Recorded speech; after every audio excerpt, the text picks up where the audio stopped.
ರಾಧಮ್ಮ ಅಂತ ಕಾಲರ್ ಇದ್ದಾರೆ. ರಾಧಮ್ಮ ನಮಸ್ತೆ. ನಮಸ್ತೆ ಮೇಡಮ್. ನಮಸ್ಕಾರಮ್ಮ, ಹೇಳಿ. ಅವರ ಹೆಂಡತಿ ಮಕ್ಕಳನ್ನ ಉದ್ಧಾರ ಮಾಡೋದಕ್ಕೋಸ್ಕರ. ನಮಸ್ತೆ ಮೇಡಮ್. ನಮಸ್ತೆ ಮಾ, ಹೇಳಿ. ಅವರ ಹೆಂಡತಿ ಮಕ್ಕಳನ್ನ ಉದ್ಧಾರ ಮಾಡೋದಕ್ಕೆ ಅವ್ರ ಜೋಬುಗಳನ್ನ ತುಂಬಿಸ್ಕೊಳ್ಳೋದಕ್ಕೋಸ್ಕರ ಅವರು ಅವ್ರವ್ರ ಸ್ಯಾಲ್ರಿನ ಅವ್ರವ್ರು ಹೆಚ್ಚಿಸ್ಕೊಳ್ತಾರೆ. ಹೌದಾ ಅಮ್ಮ? ಟಿವಿ ವಾಲ್ಯೂಮ್ ಕಮ್ಮಿ ಮಾಡಿ ಅಮ್ಮ, ಟಿವಿ ವಾಲ್ಯೂಮ್ ಕಮ್ಮಿ ಮಾಡಿ, ಇಲ್ಲ ಕಾಲ್ ಕಟ್ ಆಗುತ್ತೆ. ಮ್ಯೂಟ್ ಮಾಡಿ ಟಿವಿ ವಾಲ್ಯೂಮ್. ನೀವು ಟಿವಿ ಕೇಳಿಸ್ಕೊಂಡು ಮಾತಾಡಬೇಡಿ. Okay, thank you. ಬಡ ಜನರು ಏನ್ ಮಾಡ್ಬೇಕಂತ, ಬಡ ಜನರು ಏನ್ ಮಾಡ್ಬೇಕಂತ, ಒಂದಿನ ಇಡೀ ಈ ಬಿಸಿಲಲ್ಲಿ ಒಂದಿನ ಇಡೀ ಹಗಲು ಕೂಲಿ ಮಾಡಿದ್ರೆ 250 ರಿಂದ 300 ರೂಪಾಯಿ ಲಾಸ್ ಆಗತ್ತೆ. ಆ 300 ರೂಪಾಯಿ ತಂದು ಮಕ್ಕಳಿಗೆ ಓದೋ ಫೀಸಿಗೆ ಅಡ್ಜಸ್ಟ್ ಮಾಡ್ತಾರ, ಇಲ್ಲ ಅವ್ರ ಹೊಟ್ಟೆ ಪಾಡ್ ನೋಡ್ತಾರ, ಏನ್ ಮಾಡ್ತಾರೆ? ಥ್ಯಾಂಕ್ ಯು ಮಾ, ಥ್ಯಾಂಕ್ ಯು ಪವರ್ ಟಿವಿ ಜೊತೆ ಮಾತನಾಡಿದಕ್ಕಾಗಿ. ವೆಂಕಟೇಶ್ ಅಂತ ಕಾಲರ್ ಇದ್ದಾರೆ. ನಮಸ್ತೆ ಸರ್. ಕಾಲ್ ಡಿಸ್ಕನೆಕ್ಟ್ ಆಗಿದೆ. ನೋಡ್ರಿ, ಅವ್ರು ಹೇಳ್ತಾ ಇದ್ರು ದಿನಕ್ಕೆ 300 ರೂಪಾಯಿ ಕೂಲಿ ಕೆಲ್ಸಕ್ಕೆ ಹೋಗೋರು ಮಕ್ಳು ಫೀಸ್ ನೋಡ್ತಾರ, ಮಕ್ಳು ಬಟ್ಟೆ ನೋಡ್ತಾರ, ಹಬ್ಬ ಉಣ್ಮೆ ಬಂದ್ರೆ ಮನೇಲಿ ಹಬ್ಬ ಮಾಡ್ತಾರ, ಮನೇಲಿ ದೀಪ ಹಚ್ತಾರ. ಎಣ್ಣೆ ರೇಟ್ ಎಷ್ಟಾಗಿದೆ ಗೊತ್ತಾ? ಇಲ್ಲ ಹೆಂಡತಿ ಮಕ್ಳಿಗೆ ಏನಾದ್ರು ಅಥವಾ ಮನೇಲಿ ಗಂಡ ಮಕ್ಳಿಗೆ ಏನಾದ್ರು ಹುಷಾರ್ ತಪ್ಪಿದ್ರೆ ಹಾಸ್ಪಿಟ್ಲಿಗೆ ಯಾರು ಬಿಲ್ ಕಟ್ತಾರೆ? ನೀವು ಹುಡುಗಾಟ ಅನ್ಕೊಂಡಿದ್ದೀರಾ? ಮಡಿಕೇರಿಯಿಂದ ಒಬ್ರು ಕಾಲರ್ ರೆಡಿ ಇದ್ದಾರೆ. ನಮಸ್ತೆ, ಯಾರಿದು? ನಾವು ಗಣೇಶ್ ಅಂತ ಮಡಿಕೇರಿಯಿಂದ. ಸರ್ ಮಾತಾಡಿ. ಮೇಡಮ್, ಇದಕ್ಕೆ ಮೂಲ ಒಂದು ಶಾಶ್ವತ ಒಂದು ಪರಿಹಾರ ಅಂತ ಹೇಳಿದ್ರೆ ಜನ ತಂಗಿ ಹೇಳ್ಬೇಕು ಮೇಡಮ್. ಸರ್ ಅದಾಗಲ್ಲ ಸರ್, ನಮ್ಮ ರಾಜ್ಯದಲ್ಲಿ ಅದಾಗಲ್ಲ ಅಂತಾನೆ ಅದನ್ನ ಗೊತ್ತಿದ್ದೇ ಇವ್ರು ಎಲ್ಲರೂ ಇಷ್ಟು ಮಟ್ಟಿಗೆ ಮಾಡ್ತಾ ಇರೋದು ಸರ್. ನಮ್ಮ ಜನರಲ್ಲಿ ಒಗ್ಗಟ್ಟಿಲ್ಲ ಅನ್ನೋದು ಅವ್ರಿಗೂ ಗೊತ್ತಿದೆ ಸರ್. ಜನಗಳು ಎಲ್ಲರೂ ಒಗ್ಗಟ್ಟಾಗಿ ಮೊನ್ನೆ ನೋಡಿ ಒಂದು ಕಂಡಕ್ಟರ್ ಮೇಲೆ ಹಲ್ಲೆ ಆಯ್ತು ಅಂತ ಹೇಳಿ ಒಂದು ಕಾರಣಕ್ಕೆ ಕರ್ನಾಟಕದ ಸಂಘಗಳು ಎಲ್ಲ ಸೇರಿ ಪ್ರತಿಭಟನೆ ಮಾಡಿದ್ರು. ಅದೇ ಸಮಯದಲ್ಲಿ ಬೆಲೆ ಏರಿಕೆ ಆಗಿದೆ, ಎಷ್ಟೋ ವಸ್ತುಗಳ ಮೇಲೆ ಬೆಲೆ ಏರಿಕೆ ಆಗಿದೆ. ಆದ್ರೂ ಆ ಬೆಲೆ ಏರಿಕೆ ಮೇಲೆ ಯಾವುದೇ ಸಂಘಟನೆಗಳು ಸಹ ಇವತ್ತು ಪ್ರತಿಭಟನೆ ಮಾಡಿಲ್ಲ. ನಮ್ಮ ಜನ ಅಡ್ಜಸ್ಟ್ ಮಾಡ್ಕೊಳ್ಳೋದ್ ಕಲ್ತ್ಬಿಟ್ಟಿದ್ದಾರೆ ಸರ್. 4 ದಿನ ಕೂಗಾಡ್ತೀವಿ, 5ನೇ ದಿನಕ್ಕೆ ನಡ್ಕೊಂಡು ಹೋಗ್ತೀವಿ. ಹಂಗಲ್ಲ ಮೇಡಮ್, ಅಡ್ಜಸ್ಟ್ ಅಲ್ಲ. ಇದಕ್ಕೆ ಮೂಲ ಕಾರಣನೇ ಜನರ ಸ್ವಾರ್ಥ. ಅದು ಬದಲಾಗಲ್ವಲ್ಲ ಸರ್? ಅದು ಬದಲಾಗಲ್ಲ ಅಂತ ಗೊತ್ತಿದೆ ಅಲ್ವಾ ರಾಜಕಾರಣಿಗಳು ಈ ರೀತಿ ನಡ್ಕೊಂಡು ಹೋಗ್ತಾ ಇರೋದು, ಆನೆ ನಡೆದಿದೆ ದಾರಿ ಅಂತ. ಅಲ್ಲಿ 4 ಜನ ಪ್ರತಿಭಟನೆ ಮಾಡ್ತಾರೆ. ಹೌದು, ಅವ್ರಿಗೆ ಮಾಡ್ಲಿಕ್ಕೆ ಕೆಲಸ ಎಲ್ಲ ಮಾಡ್ತಿದ್ದಾರೆ, ನಮ್ಗೆ ಯಾಕೆ ಬೇಕು? ಅವ್ರು ಮಾಡಿದಾಗ ಅವ್ರಿಗೂ ಏನೋ ಕಮ್ಮಿ ಮಾಡಿದ್ರೆ ನಮಗೂ ಸಿಗ್ತದಲ್ಲ ಅಂತ ಒಂದು ಯೋಚನೆ. All right sir, thank you. Manjunath ಅಂತ ಹೇಳಿ ಕಾರ್ಕಳದಿಂದ. ಸರ್ ನಮಸ್ಕಾರ, ಹೇಳಿ. ಓಕೆ, ಕಾಲ್ ಡಿಸ್ಕನೆಕ್ಟ್ ಆಗಿದೆ. ಸಾಕಷ್ಟು ಜನ ಕರೆಯನ್ನು ಮಾಡಿ ಮಾತನಾಡ್ತಾ ಇದ್ದೀರಿ. ಕಾಲ್ ಮಾಡಿದಾಗ ನಿಮ್ಮ ಟಿವಿ ವಾಲ್ಯೂಮನ್ನು ಮ್ಯೂಟ್ ಮಾಡಿ ಮಾತನಾಡಿ. ಎಷ್ಟು ನೋವಾಗುತ್ತೆ ಅಂತಂದರೆ, ಇವತ್ತು ಒಂದು ಮನೇಲಿ ಒಂದಿಬ್ರು ಮಕ್ಕಳಿದ್ರು ಅಂದರೆ ಅವ್ರಿಗೆ 1 ಲೀಟ್ರ್ ಹಾಲು ಕೊಡಿಸ್ಬೇಕು ಅಂದ್ರೆ ಇವತ್ತು ದಿನಕ್ಕೆ 60 ರಿಂದ 70 ರೂಪಾಯಿ ಖರ್ಚು ಮಾಡಬೇಕು. ಯಾವುದೇ ಶ್ರೀಮಂತರು ಎಷ್ಟು ಇದ್ದಾರೆ ಕರ್ನಾಟಕದಲ್ಲಿ? ಇವತ್ತು ಮಧ್ಯಮ ವರ್ಗದವ್ರು ಎಷ್ಟು ಜನ ಇದ್ದಾರೆ? ಬಡ ವರ್ಗದವ್ರು ಎಷ್ಟು ಜನ ಇದ್ದಾರೆ ಹೇಳಿ? ದಿನಗೂಲಿ ನೌಕರರು ಯಾವ ರೀತಿ ಬದುಕ್ತಾರೆ? ಅವ್ರ ಮೇಲೆ ಇವ್ರ ಮೇಲೆ ಅವರು. ನೀವು ಮಾತನಾಡ್ತಿರಲ್ಲ, ನಾಚಿಕೆ ಆಗಲ್ವಾ ನಿಮಗೆ? ಕಾಂಗ್ರೆಸ್ ಅವ್ರಿಗೆ, BJP ಅವ್ರಿಗೆ ಹನಿ ಟ್ರ್ಯಾಪ್ ಬಗ್ಗೆ ಮಾತಾಡ್ತೀರಿ, ಮತ್ತೊಂದ್ರ ಬಗ್ಗೆ ಮಾತಾಡ್ತೀರಿ. ಇಡೀ ಅಧಿವೇಶನವನ್ನ ಅಂತ ಅದಕ್ಕೆ ಇದಕ್ಕೆ ಹಾಳು ಮಾಡಿದ್ರಲ್ಲ. ಜನರ ತೆರಿಗೆ ದುಡ್ಡಲ್ಲಿ ಅಧಿವೇಶನ ಮಾಡೋದು, ಜನ ಕೊಡುವಂತ ಭಿಕ್ಷೆ ಅದು. Please understand. ನಟರಾಜ್ ಅವರು ಇದ್ದಾರೆ. ನಟರಾಜ್ ನಮಸ್ತೆ. ಮೇಡಮ್ ಅವರೇ ಹೇಳಿ. ನೀವು ಹೇಳ್ಬೇಕು ಸರ್. ಮೇಡಮ್ ಅವರೇ, ನಾವು ಇವತ್ತು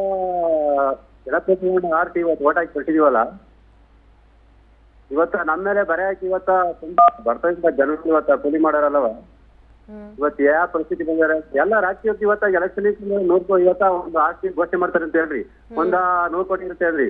ಅವ್ರು 5 ವರ್ಷದೊಳಗೆ ಅಧಿಕಾರ ಮುಗಿಸೋಳಗೆ 6 ಕೋಟಿ ಬಿಡ್ತಾರಲ್ಲ, ರೈತರು ಎಲ್ಲಿ ಮಾಡ್ತಾರೆ ಮೇಡಮ್ ಅವರು? ನಾನು ಒಂದೇ ಒಂದು ಮಾತು ಹೇಳ್ತೀನಿ ನಟರಾಜ್ ಅವರೇ, ನಮ್ಮ ರಾಜ್ಯದ ರೈತರ ಬಗ್ಗೆ ಮಾತನಾಡುವ ಯೋಗ್ಯತೆ ಯಾವ ರಾಜಕಾರಣಿಗಳಿಗೂ ಖಂಡಿತವಾಗ್ಲೂ ಇಲ್ಲ. ಅದು BJP ಆಗಿರ್ಲಿ, ಕಾಂಗ್ರೆಸ್ ಅವ್ರಿಗಾಗ್ಲಿ. ಈಗಿನ ಯಾವ ರಾಜಕಾರಣಿಗಳು ನಮ್ಮ ರಾಜ್ಯದ ರೈತರ ಬಗ್ಗೆ ಮಾತನಾಡುವಂತಹ ನೈತಿಕತೆಯನ್ನ ಉಳಿಸ್ಕೊಂಡಿಲ್ಲ ಅಷ್ಟೇ. ಇದ್ರ ಮೇಲೆ ಇನ್ನೇನೂ ಮಾತಿಲ್ಲ. Thank you. ಮತ್ತೊಬ್ರು ಕಾಲರ್ ಇದ್ದಾರೆ. ನಮಸ್ತೆ, ಶ್ರೀನಿವಾಸ್. ನಮಸ್ತೆ ಮೇಡಮ್. ನಮಸ್ಕಾರ, ಹೇಳಿ ಶ್ರೀನಿವಾಸ್, ಹೇಳಿ. ಮೇಡಮ್, ಈ ಹಾಲಿನ ರೇಟು ಅಂತ 3 ಪಕ್ಷದವ್ರು ಕುಣಿತಾರಲ್ಲ, ಇವತ್ತು 1 ಲೀಟರ್ ನೀರಿನ ಬೆಲೆ 20 ರೂಪಾಯಿ. ನಾವು ಹಾಲು ಕರಿಯೋ ಇಂಡಿ ಬೂಸ 1 ಮೂಟೆ ಬೂಸ 1400 ರೂಪಾಯಿ. 3 ತಿಂಗಳು ನಾವು ಹಾಲು ಕರೆದ್ರೆ ಅದು ಇಂದಿಗೂ ಸುದ್ದು ಬರಲ್ಲ. ಶ್ರೀನಿವಾಸ್, ನೀವು ಹೈನುಗಾರಿಕೆ ಮಾಡ್ತೀರಾ? ಹೌದು ಮೇಡಮ್. ಓಕೆ, ಈಗ ರಾಜ್ಯ ಸರ್ಕಾರ ತೆಗೆದುಕೊಳ್ತಾ ಇರುವಂತಹ ದುಡ್ಡಲ್ಲಿ ನಿಮಗೆ ಪ್ರೋತ್ಸಾಹಧನ ಸರಿಯಾಗಿ ಕೊಡ್ತಾ ಇದ್ದಾರಾ ನಿಮ್ಗೆ? ಪ್ರೋತ್ಸಾಹಧನ ಅದು 6 ತಿಂಗಳಾಗುತ್ತೆ ಮೇಡಮ್. ನಾವು ಇವತ್ತು ಹಾಲು ಹಾಕಿದ್ರೆ ಕನಿಷ್ಠ 5 ರಿಂದ 6 ತಿಂಗಳಾಗುತ್ತೆ ನಮ್ಗೆ ಅಕೌಂಟಿಗೆ ಬರಕದು. ಇಲ್ಲ ಈ ಎಲೆಕ್ಷನ್ ಟೈಮ್ ಅದು ಇದು ಬಂತು ಅಂದ್ರೆ ಇವರು ಸರ್ಕಾರ ಎಲೆಕ್ಷನ್ ಮುಗಿಯೋ ಟೈಮ್ ಬಂತು ಅಂದ್ರೆ 8 ತಿಂಗಳು 10 ತಿಂಗಳು ಮಾಡ್ತಾರೆ.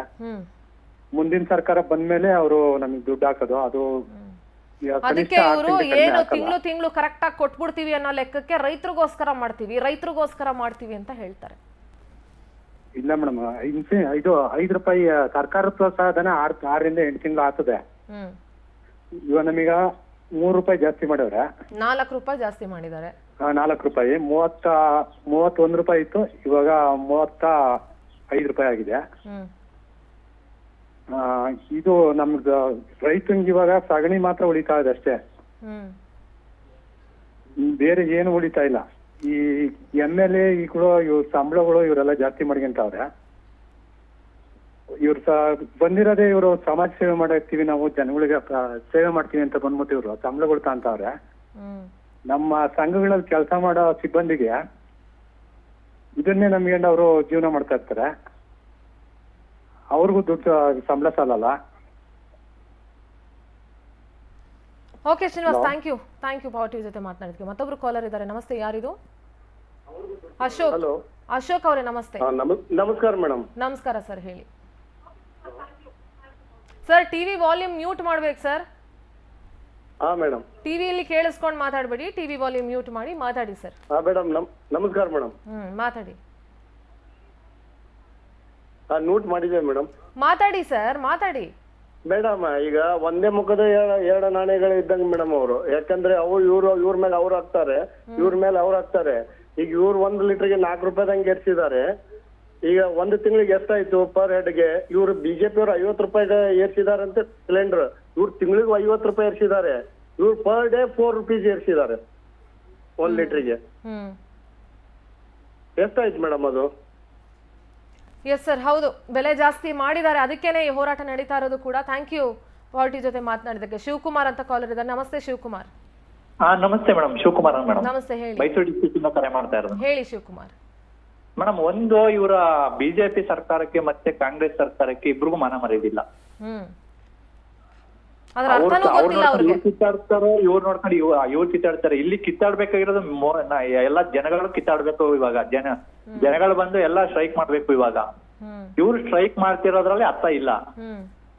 ಅವ್ರು ಜಾಸ್ತಿ ಮಾಡಿದ್ರು ಅಂತ ಇವ್ರು ಇದ್ ಮಾಡ್ತಾ ಇದಾರೆ, ಅವ್ರು ಜಾಸ್ತಿ ಮಾಡಿದ್ರು ಅಂತ ಇವ್ರು ಜಾಸ್ತಿ ಮಾತಾಡ್ತಾ ಇದಾರೆ. ಇಲ್ಲಿ ಎಲ್ಲಾ ನಮ್ಗೆ ಇದಾಗ್ತಾ ಇರೋದು, ಕೇಡಾಗ್ತಾ ಇರೋದೆಲ್ಲ ಜನಗಳಿಗೆ. ಎಲೆಕ್ಷನ್ ಮಾತ್ರ ಎಲ್ಲಾ ಬರ್ತಾರೆ ಓಟ್ ಕೇಳ್ಕೊಂಡು, ಅದಾದ್ಮೇಲೆ 5 ವರ್ಷ ಕಂಡು ಯಾರು ತಲೆ ಹಾಕಲ್ಲ. ಯಾರು ಹೆಂಗಾದ್ರೂ ಸೈಲಿ ಏನಾದ್ರು ಮಾಡ್ಲಿ, ಅದು ಅವ್ರಿಗೆ ಬೇಕಾಗಿಲ್ಲ. ಬೆಲೆ ಏರಿಕೆಗೆ ಮಾತ್ರ ಇವ್ರು ಸ್ಟ್ರೈಕ್ ಮಾಡ್ತಾರೆ ಕುತ್ಕೊಂಡು. ಇವಾಗ ಎಲ್ಲ ಬೆಲೆ ಏರಿಕೆಯಿಂದ ನಮ್ಗಳಿಗೆ ಕಷ್ಟ ಆಗ್ತಾ ಇದೆ ಇಲ್ಲಿ. ಈಗ ಹಾಲು ಮತ್ತೆ ಮೊಸರು ಎಲ್ಲಾ 4 ರೂಪಾಯಿ ಹೆಚ್ಚಿಗೆ ಮಾಡಿದ್ರು ಅಂದ್ಬಿಟ್ಟು ಅಲ್ಲಿ ಸಿಲಿಂಡರ್ ಹೆಚ್ಚಿಗೆ ಮಾಡಿದ್ದಾರೆ. ಎಲ್ಲ ಬೀಳ್ತಾ ಇರೋದೆಲ್ಲ ದಿನನಿತ್ಯ ಏನೇನೋ ನಮ್ಗೆ ಅವಶ್ಯಕತೆ ಇದೆ ಅದನ್ನ ಮಾತ್ರ ಜಾಸ್ತಿ ಮಾಡ್ತಾ ಇದಾರೆ ಇಬ್ರು ಇವಾಗ. ಆದ್ರಿಂದ ಜನಗಳು ಇವಾಗ ದಂಗೆ ಹೇಳ್ಬೇಕು ಮೇಡಮ್. ಮೇನ್ಲಿ ಜನಗಳು ದಂಗೆ ಹೇಳ್ಬೇಕು ಅವ್ರ ಮೇಲೆ, MLAಗಳ ಮೇಲೆ, MP ಗಳ ಮೇಲೆ ಜನಗಳು ದಂಗೆ ಹೇಳ್ಬೇಕು. ಹಂಗಾದ್ರೇನೆ ಸರಿಯಾಗಲ್ಲ ಇದು, ಇಲ್ಲ ಅಂತಂದ್ರೆ ಯಾವ್ದೇ ಕಾರಣಕ್ಕೂ ಸರಿಯಾಗಲ್ಲ. Okay Shivakumar, thank you power TV ಜೊತೆ ಮಾತನಾಡಿದಕ್ಕೆ. ಸುಬ್ರಹ್ಮಣಿ ಅಂತ ಕಾಲೇಜ್ ಇದ್ದಾರೆ. ನಮಸ್ತೆ ಸರ್. ಓಕೆ, ಕಾಲ್ ಡಿಸ್ಕನೆಕ್ಟ್ ಆಗಿದೆ. ನೋಡಿ, ಬೆಲೆ ಏರಿಕೆ, ಪೆಟ್ರೋಲ್ ಬಂಕಲ್ಲಿ ಕೆಲಸ ಮಾಡೋರ ಸಂಬಳ ಎಷ್ಟು ಗೊತ್ತಾ ನಿಮ್ಮ ರಾಜಕಾರಣಿಗಳಿಗೆ, ಬಿಜೆಪಿ ಅವ್ರಿಗೆ, ಕಾಂಗ್ರೆಸ್ ಅವ್ರಿಗೆ? ಗಾರ್ಮೆಂಟ್ಸ್ ಅಲ್ಲಿ ಹೋಗಿ ಹೆಣ್ಮಕ್ಳು ಮನೇಲೂ ಅಡುಗೆ ಮಾಡಿ ಕಂಕ್ಳಲ್ಲಿ ಒಂದು ಪುಟ್ಟು ಕೂಸ್ನ ಹೊತ್ಕೊಂಡು ಗಾರ್ಮೆಂಟ್ಸ್ಗೆ ಹೋಗಿ ಕೆಲಸ ಮಾಡಿ ಸಂಜೆ ಅಲ್ಲಿ ಕೊಡೋ ಟಾರ್ಚರ್ ಎಲ್ಲ ಅನುಭವಿಸಿ ವಾಪಸ್ ಮನೆಗೆ ಬರ್ತಾರಲ್ಲ ನಡ್ಕೊಂಡೋ, ಇಲ್ಲ ಆಟೋದಲ್ಲೋ, ಇಲ್ಲ ಯಾವುದೋ ಗೂಡ್ಸ್ ಗಾಡಿಲಿ ಬರ್ತಾರಲ್ಲ, ಅವ್ರ ಸಂಬಳ ಎಷ್ಟು ಗೊತ್ತಿದೆಯಾ?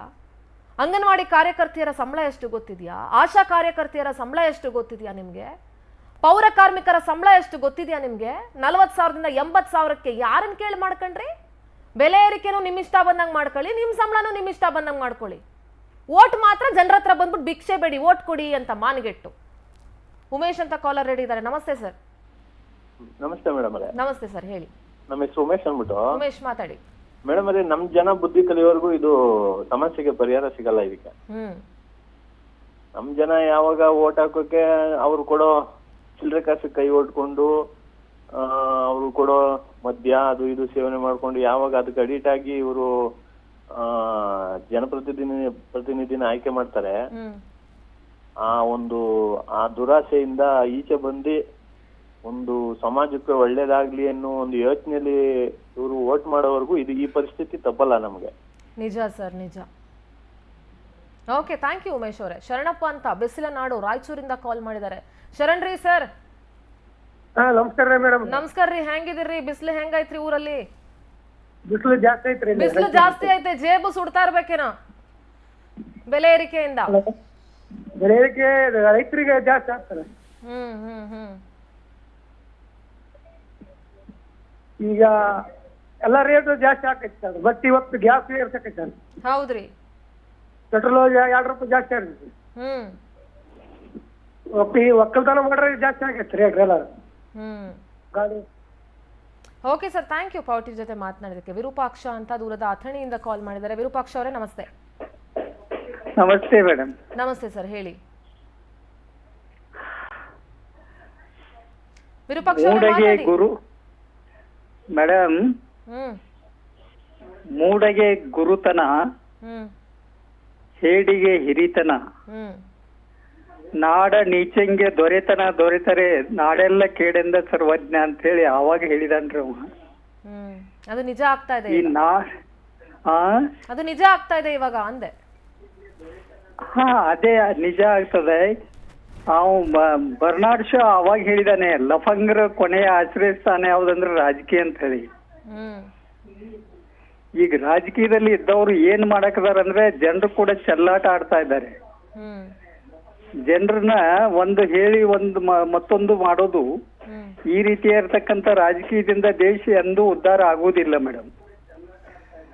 ಮತ್ತ ಅವ್ರಿಗೆ ಬೆಲೆ ಏರಿಕೆ ಬಿಸಿ ಅವ್ರಿಗೆ ಹತ್ತುದಿಲ್ಲ. ಯಾಕಂದ್ರೆ ಪುಕ್ಕಟ್ಟ ಇರ್ತಾರೆ ಎಲ್ಲ. ಅವ್ರಿಗೆ ಡಿಸೈನ್ ಏನು ಅವ್ರಿಗೆ ಗೌರ್ಮೆಂಟ್ ಇರ್ತದೆ, ಹ್ಮ್ ಎಲ್ಲ ಅವ್ರಿಗೆ ಅಲೌನ್ಸ್ ಇರ್ತಾವೆ. ಹ್ಮ್ ಹೀಗಾಗಿ ಬೆಲೆ ಏರಿಕೆ ಬಿಸಿ ಅವ್ರಿಗೆ ತಟ್ಟುದಿಲ್ಲ ರಾಜಕಾರಣಿಗಳಿಗೆ. ಹ್ಮ್ ಹ್ಮ್ ಹ್ಮ್ ಹ್ಮ್ ರಾಜಾರೋಷವಾಗಿ ಅವರು ರಾಜರಂತೆ ರಾಜರು ಒಬ್ಬರೇ ಇದ್ರು. ಇವ್ರು ಎಷ್ಟು ಜನ ಇದಾರೆ ನೋಡ್ರಿ, ಇದ್ದಾರೆ ದೇಶ ದರೋಡೆ ಮಾಡುವಂತ ಎಲ್ಲ ಇವ್ರು ಎಲ್ಲಾರು. Right sir, thank you. ಬಹಳ ಚೆನ್ನಾಗಿ ಮಾತಾಡಿದ್ರಿ. Thank you sir power TV ಜೊತೆ ಮಾತನಾಡಿದಕ್ಕೆ. ನೋಡಿ, ಒಂದ್ ಹೇಳ್ತೀನಿ, ದರೋಡೆ ಮಾಡೋದು ಅಂತ ಹೇಳ್ತಾರಲ್ಲ, ಒಫಿಷಿಯಲ್ ಆಗಿ ದರೋಡೆ ಮಾಡೋರು ಇವರೆಲ್ಲರೂ ನಮ್ಮನ್ನ. ಅನ್ಅಫಿಷಿಯಲ್ ಆಗಿ ಕಳ್ಳರು ಕಾಕರು ಪಾಪ ಅವ್ರ ಹೊಟ್ಟೆ ಪಾಡ್ಗೋಸ್ಕರ ಬಂದು ದರೋಡೆ ಮಾಡ್ಕೊಂಡು ಹೋಗ್ತಾರೆ. ಆದ್ರೆ ಇವರು ಅಫಿಷಿಯಲ್ ಆಗಿ ನಮ್ಮ ಹತ್ರನೇ ಬಂದು ನಮ್ಮ ಹತ್ರನೇ ವೋಟ್ ತಗೊಂಡು ನಮ್ಮನ್ನೇ ಆಳಕ್ ಬಂದವರು ಅಫಿಷಿಯಲ್ ಆಗಿ ದರೋಡೆ ಮಾಡುವಂತ ಸೋ ಕಾಲ್ಡ್ ದರೋಡೆಕೋರರು ಇವರು. ಅದನ್ನ ಹೇಳಕ್ ನನಗೆ ಯಾವ ಭಯಾನೂ ಇಲ್ಲ, ಯಾವ ಹಿಂಜರಿಕೆನೂ ಇಲ್ಲ. ಈ ರೀತಿಯಾದಂತಹ ಬೆಲೆ ಏರಿಕೆನ, ನಿಮ್ಮ ಕಾಂಪಿಟೇಷನ್ ಬೆಲೆ ಏರಿಕೆ ಬದಲು ದಯಮಾಡಿ ಅಭಿವೃದ್ಧಿ ಕಡೆ ಕೊಡಿ. ಜನ ಬದುಕಬೇಕು ಅಂತಂದ್ರೆ ದಯವಿಟ್ಟು ಬೆಲೆಯನ್ನ ಇಳಿಸಲೇಬೇಕು. ಇಲ್ಲ ಅಂತಂದ್ರೆ ಒಂದು ದಿನ ರಾಜ್ಯದ ಜನ ದಂಗೆ ಹೇಳ್ತಾರೆ, ರಾಜಕಾರಣಿಗಳಿಗೆ ಬುದ್ಧಿ ಕಲಿಸ್ತಾರೆ. ಅಂಥ ಕಾಲ ಕೂಡ ದೂರ ಇಲ್ಲ.